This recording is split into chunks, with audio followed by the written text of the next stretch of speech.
शिवरायांचे शिक्षण. शिवरायांच्या शिक्षणाचा प्रारंभ. स्वतः शहाजीराजे हे संस्कृतचे गाडे पंडित होते. त्यांनी आपल्या बंगळूरच्या दरबारात अनेक भाषांच्या पंडितांना आणि कलावंतांना आश्रय दिला होता. शिवरायांसाठी त्यांनी हुशार शिक्षकांची नेमणूक केली होती. तेथे वयाला 7 वर्ष झाल्यानंतर त्यांच्या शिक्षणाला प्रारंभ झाला. थोड्याच काळात शिवराय लिहिण्या वाचण्याच्या कलेत पारंगत झाले. रामायण, महाभारत, भागवत यातील गोष्टी ते स्वतः वाचू लागले.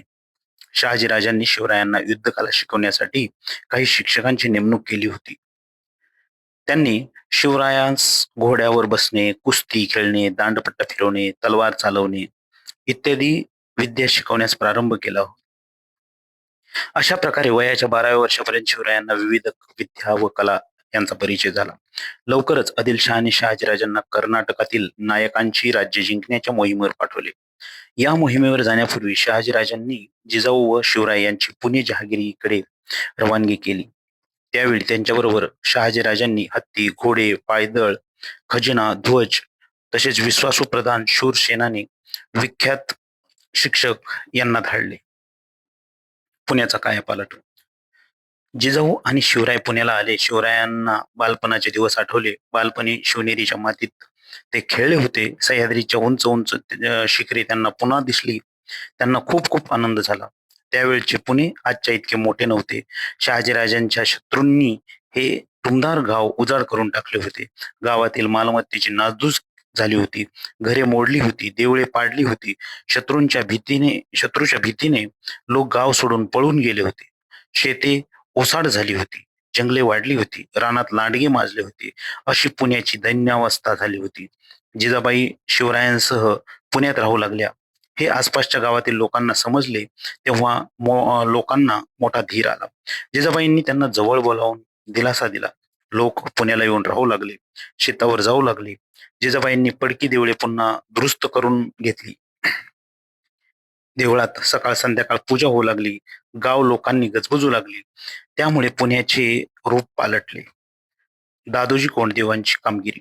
जिजाऊ व शिवराय कर्नाटकात असताना इकडे पुणे जहागिरीची व्यवस्था दादाजी कोंडदेव पाहत होते.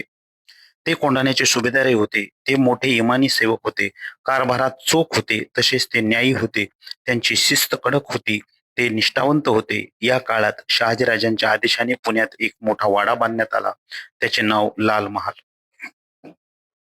शेतकऱ्यांनी शेतात लागवड करावी म्हणून दादाजींनी त्यांना काही वर्षे शेतसाऱ्यात सूट दिली. त्यामुळे शेते लागवडीस आली.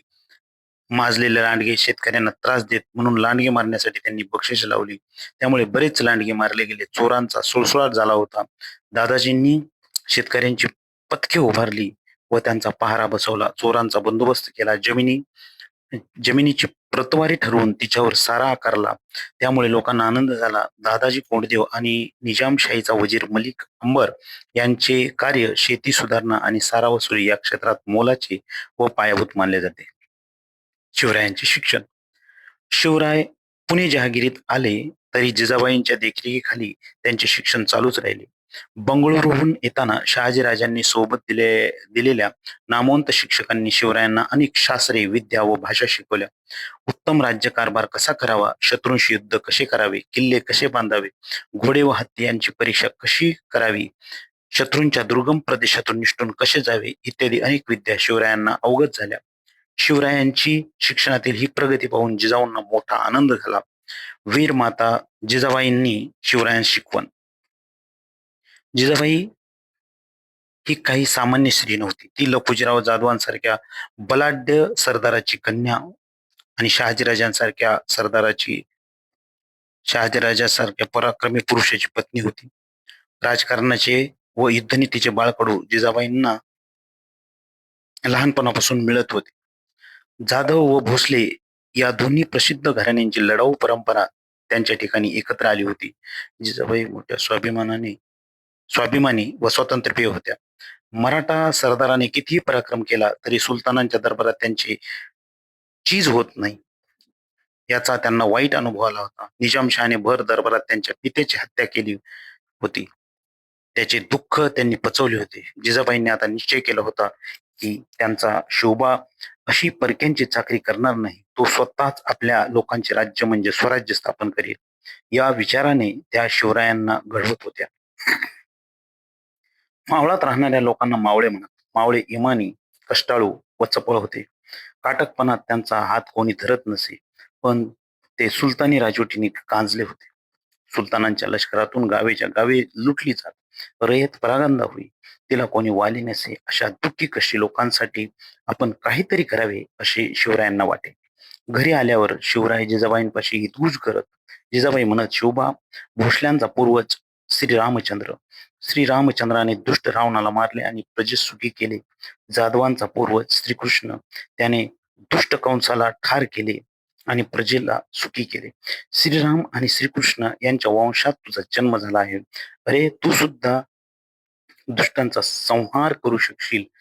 तू सुद्धा गरीब लोकांना खूप सुखी करू शकशील. आईच्या या उपदेशाने शिवरायांना हुरूप येई.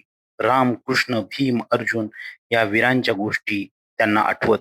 ते वीर पुरुष शिवरायांना सतत ध्यानी मनी स्वप्नी दिसत. हे वीर अन्यायाविरुद्ध जसे लढले तसे आपण लढावे. त्यांनी दुष्टांचा नाश केला तसा आपण करावा. त्यांनी प्रजेला सुखी केले तसे आपण करावे.